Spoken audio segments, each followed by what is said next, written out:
Волки окружили раненого парня, он думал, что это конец, но случилось невозможное. Однажды в августе 2005 года Алекс, владелец фермерского ресторана, отправился в горы ловить кроликов для бизнеса. Однако во время прогулки по лесу ранним утром с ним случилось нечто неожиданное, он почувствовал небольшой озноб. Как раз в этот момент он услышал вдалеке голоса в траве, с тихим скулежом показалась голова волчонка. Алекс увидел, что волчонок не очень большой, и осмелился поскрести траву вокруг него.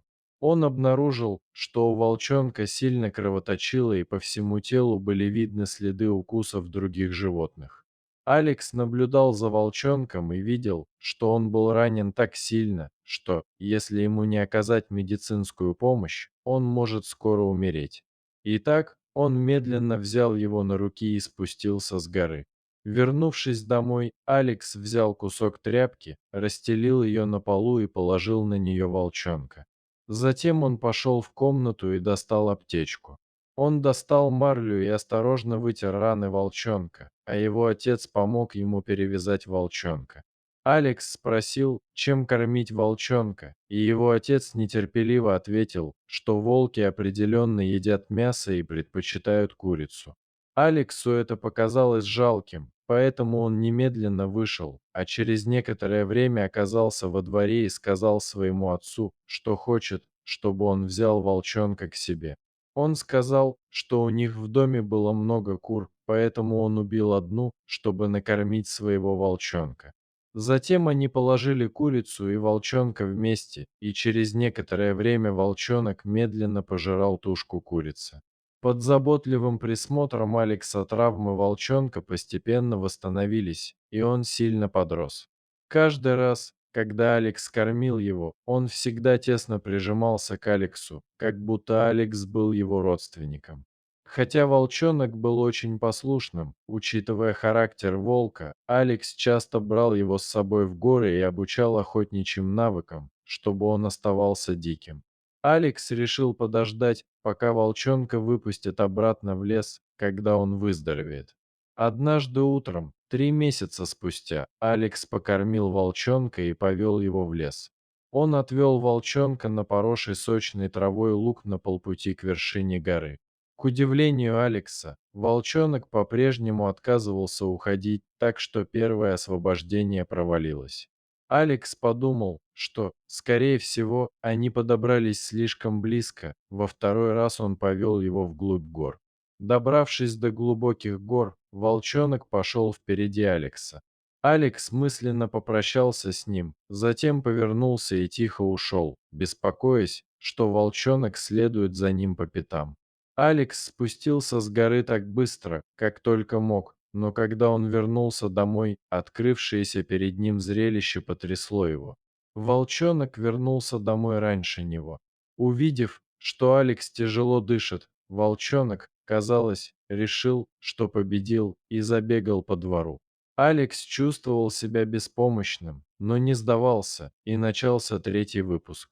Алекс взял из дома мешок и положил в него волчонка, затем отвез его на мотоцикле в лес за 5 километров и выпустил на волю. Он позволил ему уйти обратно в лес и больше не возвращаться, поэтому помахал рукой домой. Однако прошло совсем немного времени, прежде чем волчонок снова появился на пороге своего двора. У Алекса не было другого выбора, кроме как оставить его дома и подумать о том, чтобы найти новую возможность, прежде чем выпускать его в свет. Однажды утром Алекс кормил кур во дворе. Как только он вошел во двор, то обнаружил, что все куры были мертвы, а клетка с цыплятами открыта. Алекс понятия не имел, что происходит, и недоумевал, почему цыплята сдохли. Он поспешно попросил отца проверить, что произошло. Волчонок уже давно жил у них дома, но в то время ничего подобного не происходило.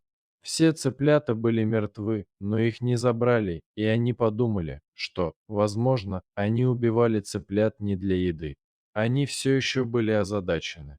В ту ночь ни Алекс, ни его отец не спали, но остались в доме, чтобы посмотреть, как умирают цыплята. После долгого ожидания во второй половине ночи они услышали необычный шум со двора. Они тихо вышли из дома с длинными шестами, которые приготовили заранее. В доме волчонка тоже, казалось, раздавались какие-то звуки, они подошли и выяснили, что это оказалась ласка. Они уже собирались выйти вперед, когда волчонок вышел из дома к ласке, гордо поднял голову и завыл. Затем он бросился к Ласке и подрался с ней. Телосложение Ласки было ничуть не меньше, чем у волчонка, но у волчонка было преимущество, из-за которого Ласка проиграла после битвы. Волчонок в конце концов победил, но снова был ранен. Алекс хорошо заботился о волчонке, и вскоре он выздоровел и некоторое время жил в доме Алекса. Волчонок хорошо выздоравливал, поэтому они решили, что пришло время отправить его домой. На этот раз волчонок, казалось, понял добрые намерения Алекса, поэтому постепенно ушел. Волчонок вернулся в лес, но Алексу было трудно забыть время, проведенное ими вместе. 2 года спустя бизнес фермерского ресторана «Олесь Фарм» становился все лучше и лучше, и люди часто хотели полакомиться мясом дикого кролика. Так что Алекс стал чаще подниматься в горы, в то время путешествие было недалеким, но идти было нелегко. Коротко попрощавшись с отцом, Алекс отправился в лес с инструментами. Но тогда опасность надвигалась тихо, без всякого предупреждения. Внезапно позади него раздался звук ломающейся большой ветки, и с ветки посыпался снег. Как только он повернул голову, большое дерево позади него упало прямо на него. Неподготовленный, а снег был слишком скользким, у него не было времени увернуться от падения. Упавшее дерево придавило его ноги, и боль мгновенно распространилась по всему телу, Алекс обильно вспотел. После борьбы, возможно, из-за ноющих ног или спешки, что бы он ни делал, все было напрасно. Дерево все еще давило ему на ноги, не давая пошевелиться. Время поджимало, и Алекс хотел дождаться, пока кто-нибудь придет и спасет его, но считал это маловероятным. Даже если бы кто-нибудь нашел его, он бы замерз насмерть или был съеден дикими животными. Алекс не мог пошевелиться под деревом в снегу, поэтому ему становилось все холоднее и отчаяннее. Он закрыл глаза и стал ждать смерти. Вскоре раздалось несколько волчьих завываний. Алекс подумал, что у него галлюцинации, но изо всех сил попытался открыть глаза, чтобы посмотреть на источник звука. Он увидел волка, стоявшего невдалеке. Алекс был потрясенный в отчаянии. Ему оставалось только снова закрыть глаза и ждать смерти. Долгое время не было слышно ни звука. Он просто почувствовал, что большое дерево, давившее ему на ноги, казалось, медленно сдвинулось с места. Он снова недоверчиво открыл глаза. В это время стая волков грызла ветки и тащила дерево, которое опиралось на его ноги. Он задавался вопросом, пришли ли они, чтобы спасти его, хотя и чувствовал, что вероятность этого очень мала. У него появился проблеск надежды. Один из волков увидел, что он открыл глаза, и подошел к нему. Волк быстро встал рядом с Алексом и лизнул его в посиневшие от холода щеки, отчего Алекс почувствовал себя еще более странно. И ему стало интересно, подумал ли волк, что он грязный, и захотел ли вылизать его дочисто, прежде чем съесть. Затем он лизнул его руки и продолжал повторять это действие. Выражение лица волка было мягким, и он почувствовал, что глаза волка показались ему чем-то знакомым. Алекс вспомнил, что волк, которого он спас, тоже был выпущен на свободу на этой горе. Он задался вопросом, был ли это тот волк, которого он спас раньше. Алекс почувствовал некоторое облегчение, подумав об этом. Волк все еще облизывал его щеки и руки, отчего Алексу стало немного теплее. Казалось, что таким образом волк согревал его. В это время волки все еще тащили дерево, которое давило ему на ноги. После долгой и кропотливой работы волки, наконец, оттащили большое дерево в сторону. Так что Алекс вздохнул с облегчением.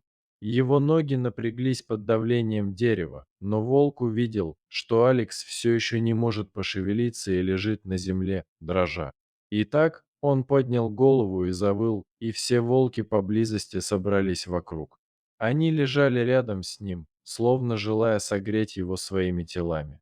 Со временем Алексу стало теплее, и его руки двигались свободно.